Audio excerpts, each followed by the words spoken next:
अगर आप सोच रहे हो यूपीपीएससी के एग्ज़ाम के लिए सिर्फ ओल्ड पीवाईक्यूज रटोगे तो सिलेक्शन मुश्किल हो जाएगा, क्योंकि एग्जामिनर अब डायरेक्ट क्वेश्चन नहीं पूछता, वो पीवाईक्यू को ट्विस्ट करके पूछता है। आज हम सिर्फ 2019 का जीके पेपर सॉल्व नहीं करेंगे, मैं आपको एग्जामिनर का माइंडसेट समझाऊंगी। यूपीपीएससी एक पैटर्न फॉलो करता है, पुराने क्वेश्चन से करंट अफेयर लिंक करता है, ठीक है। इसलिए आज हर क्वेश्चन के साथ मैं बताऊंगी 2026 में क्या पूछा जा सकता है। तो शुरू करते हैं। Question number 1 is which of the following pairs is mismatched about the Prayagraj Kumbh 2019? First option Makar Sankranti 14-15 January, B Mauni Amavasya 4th Feb, Basant Panchami 10 Feb, Maghi Purnima 15 Feb। Question ध्यान से देखें तो यूपीपीएससी ने यहाँ डेट्स और रिलीजियस इवेंट्स का मिक्स पूछा है। तो कॉन्सेप्ट समझते हैं। सबसे पहले कुंभ क्या है वो समझ लो। कुंभ दुनिया का सबसे बड़ा रिलीजियस गैदरिंग माना जाता है और प्रयागराज में जब होता है तो उसे महाकुंभ का इम्पोर्टेंस भी मिलता है। तो प्रयागराज स्पेशल क्यों है? क्योंकि यहाँ 3 नदियों का संगम होता है, गंगा, यमुना और इनविजिबल सरस्वती। इस संगम को हम लोग त्रिवेणी संगम बोलते हैं। अब स्नान डेट्स को समझते हैं। मकर संक्रांति को सूर्य देव कैप्रिकॉर्न में एंटर करते हैं।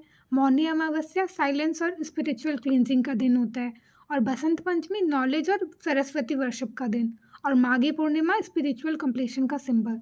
तो 2019 में माघी पूर्णिमा 19 फरवरी थी, जबकि क्वेश्चन में 15 फरवरी दिया है, तो इसलिए करेक्ट आंसर है माघी पूर्णिमा 15 फरवरी। अब 2026 में कौन सा एक्सपेक्टेड क्वेश्चंस आ सकता है उसके बारे में बात करते हैं। अगर पूछा जाए कुंभ किन किन सिटीज़ में होता है तो आपको याद रखना है प्रयागराज, हरिद्वार, नासिक और उज्जैन, ठीक है। अब एक्सपेक्टेड क्वेश्चंस की बात करते हैं। तो question 1 is Mahakumbh 2025 was organised in which city? याद रखना है आपको Prayagraj. Mahakumbh occur after how many years? 144 years, ठीक है। Mahakumbh 2025 was held from when to when? ये डेट आपको हमेशा याद रखना, 13 जनवरी 2025 टू 26 फरवरी 2025। क्वेश्चन नंबर 4 की बात करें तो Mahakumbh 2025 started on which festival? Makar Sankranti, याद रखना ज़रूरी है।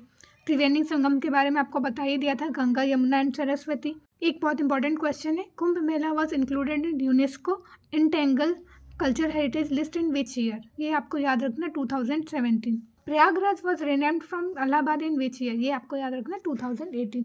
तो ये क्वेश्चन एक्सपेक्टेड है आपको 2026 में इससे रिलेटेड। अब क्वेश्चन नंबर 2 देखते हैं। Who was the chief guest at India's Republic Day parade on 26 January 2019? PM P. Jagannath, President Cyril Ramaphosa, President Robert Mugabe, PM Lars Rasmussen। तो क्वेश्चन में पूछा जा रहा है कि 2019 रिपब्लिक डे पर चीफ गेस्ट कौन थे?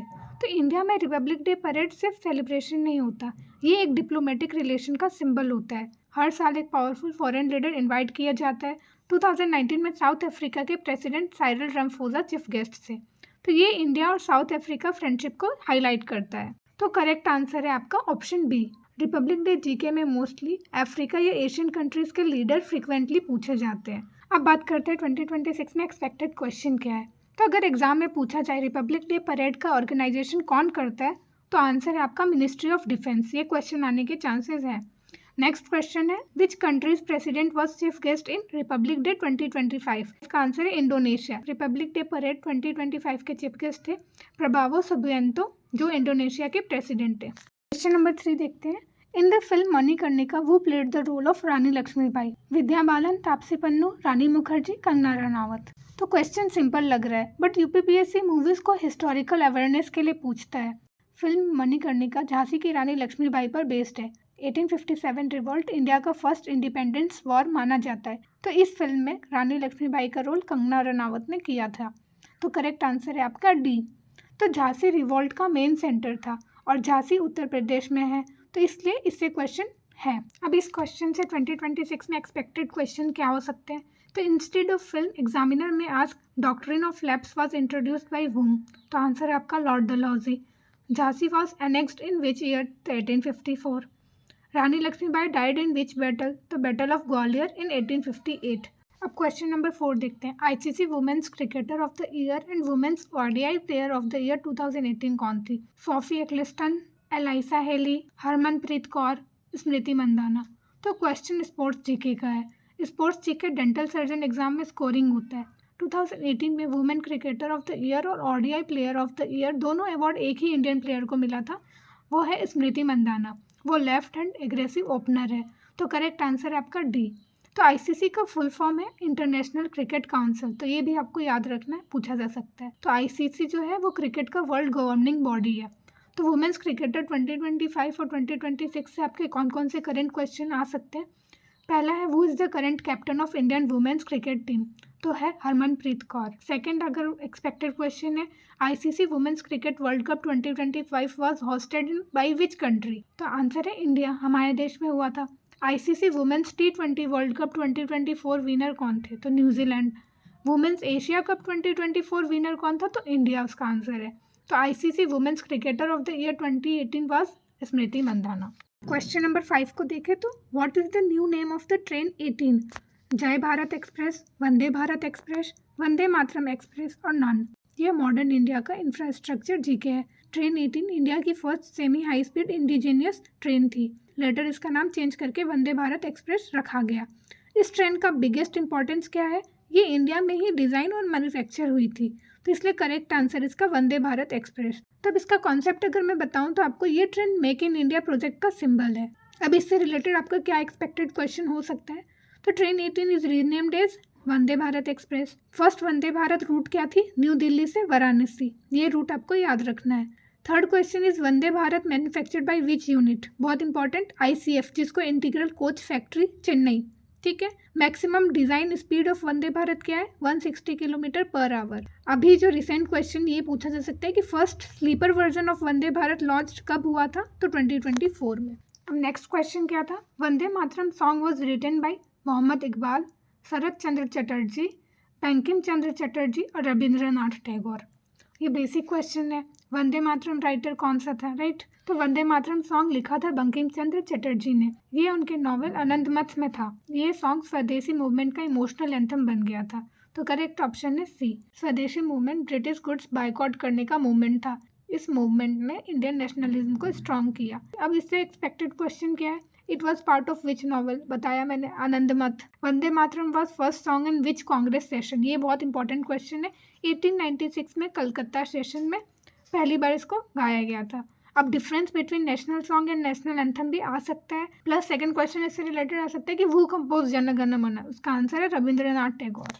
Next question is the रोलेक्ट act was passed in 1918, 1919, 1917 और 1920। ये बहुत इंपॉर्टेंट मॉडर्न हिस्ट्री टॉपिक है। 1919 में ब्रिटिश गवर्नमेंट ने रॉलेट एक्ट पास किया। इस एक्ट ने ब्रिटिश को पावर दिया किसी भी इंडियन को बिना ट्रायल अरेस्ट कर सकती थे। इस एक्ट के अगेंस्ट इंडिया में ह्यूज प्रोटेस्ट हुआ। इसी प्रोटेस्ट के दौरान जलियांवाला बाग मैसेकर हुआ था, तो इसका करेक्ट आंसर है 1919। जलियांवाला बाग इंसिडेंट ने इंडियन फ्रीडम मूवमेंट को टर्निंग पॉइंट दिया। तो एक्सपेक्टेड क्वेश्चन क्या हो सकता है, Jallianwala Bagh massacre occurred in which city, तो अमृतसर।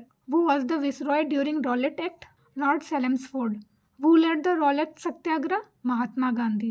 अब नेक्स्ट क्वेश्चन की बात करें तो number of princely state at times of partition is 555, 558, 560 and 562। India independence के टाइम इंडिया दो पार्ट्स में डिवाइड हुआ, इंडिया और पाकिस्तान। उस टाइम टोटल 562 प्रिंसली स्टेट्स थे। ये स्टेट्स ब्रिटिश के डायरेक्टली अंडर नहीं थे, लोकल किंग्स रूल करते थे। इन स्टेट्स को इंडिया में इंटीग्रेट करने का काम सरदार वल्लभ भाई पटेल ने किया, तो करेक्ट आंसर है 562। इसलिए सरदार भाई पटेल को आयरन मैन ऑफ इंडिया कहा जाता है। तो इसमें क्वेश्चन क्या क्या आ सकता है कि integration led by Sardar Vallabh Bhai Patel. Next question जो एक्सपेक्टेड है वो instrument of accession was signed in which year, 1947। Hyderabad integrated in which operation, operation Polo. Junagadh issue was resolved in which year, 1948। Next question, who gave the slogan swaraj is my birth right and I shall have it. Mahatma Gandhi, Lala Lajpat Rai, Bal Gangadhar Tilak और Vinoba Bhave. Answer है इसका बाल गंगाधर तिलक। अब इसका expected questions क्या है, Lal Bal Pal trio includes whom, Lala Lajpat Rai, Bal Gangadhar Tilak और Bipin Chandra Pal. Second question है Tilak started which newspaper, Kesari. Third question है Surat split occurred in which year, 1907। Next question, Deccan educational society was founded by Gopal Krishna Gokhale, Bal Gangadhar Tilak, MG Ranade, none. Correct answer है बाल गंगाधर तिलक। बाल गंगाधर तिलक ने 1884 में डिकेन एजुकेशन सोसाइटी की स्थापना की थी। डिकेन एजुकेशनल सोसाइटी होती क्या है, ये एक एजुकेशनल ऑर्गेनाइजेशन थी जिसका मेन एम था इंडियंस को modern education plus nationalistic value देना। ब्रिटिश टाइम में एजुकेशन सिस्टम ज़्यादातर ब्रिटिश आइडियोलॉजी प्रमोट करता था। तिलक और उनके साथियों ने चाहा कि इंडियन स्टूडेंट्स को देशभक्ति और सेल्फ रिस्पेक्ट वाली एजुकेशन मिले, इसलिए उन्होंने ये इस्टेब्लिश किया ईयर 1884 में पुणे में, महाराष्ट्र। फाउंडर और मेंबर कौन थे? मेन फाउंडर थे बाल गंगाधर तिलक, इंपॉर्टेंट मेंबर्स थे गोपाल कृष्ण गोखले। अब इस सोसाइटी ने क्या क्या काम किया? इस सोसाइटी ने फेमस इंस्टीट्यूशन इस्टेब्लिश किया जैसे कि Fergusson college 1885, Indian nationalist education movement को भी स्ट्रॉन्ग बनाया। तो आज हमने 2019 के 10 क्वेश्चन को सॉल्व किया। नेक्स्ट वीडियोज़ में हम बाकी 20 देखेंगे। लेकिन अगर आप पैटर्न ऑब्जर्व करें तो यूपीपीएससी जीके सिर्फ फैक्ट्स नहीं पूछता, ये history, current affair, static GK का मिक्स होता है। तो अगर आप कॉन्सेप्ट समझ कर पढ़ो तो जीके स्कोरिंग बन जाता है। अगर आपको ऐसा डिटेल लेक्चर पीवाईक्यू एनालिसिस चाहिए तो डेंट राष्ट्रीय चैनल को सब्सक्राइब करो। नेक्स्ट वीडियो में आगे के पीवाईक्यूज़ को बताऊंगी।